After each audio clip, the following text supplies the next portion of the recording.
ይህ አዋዜ ልዩ ዘገባ ነው።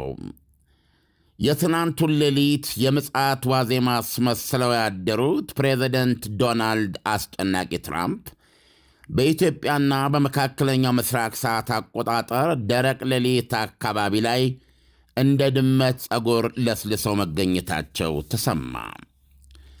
ከኳታር የጦር ጀቶች መናኸሪያ አልኡቤይድ አየር ኃይል ጦር ሰፈር የሰው ኃይል በመቀነስና በክልሉ ያላቸውን ዲስትሮየርስና ሰርጓጅ መርከቦች በማስታወስ በፈረደበት የሰላጤ ከባቢ ምድር ቁና ሊያደርጉ ነው ካስባሉ በኋላ ፕሬዚደንት ዶናልድ አስጨናቂ ትራምፕ የሳውዲ አረቢያ ቤተ መንግሥትም ወደ ፋርሶች ቤተ መንግሥት ስልክ መጥቶ በየትኛውም አቅጣጫ በምንም ይሁን በምን ይምቷችሁ እንጂ በእኛ አየር ክልል በኩል አልፈው ግን አናስመታችሁም በማለት የጉርብትና ከንፈር መምጠጥ ቢያደርሱም ራሳቸው የ47 ዓመታቱ እስላማዊ አብዮት ስርወ መንግሥታቸው ዘመነ ንቅለት የደረሰ የመሰላቸው የፋርስ መሪዎች ከስጋታቸው የተነሳ የአየር ክልላቸውን መጠርቀማቸውን ቢያውጁም የአሜሪካው ፕሬዚደንት ዶናልድ ትራምፕ በአዲስ አበባኛ አነጋገር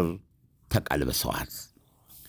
ከፍጥጫውና ከግፍጫው ይልቅ ሐበሻ እንደሚለው የወንድ መውጫ ወይም የማርያም መንገድ ፈልገዋል። ባጭር ቃል ታጥፈዋል።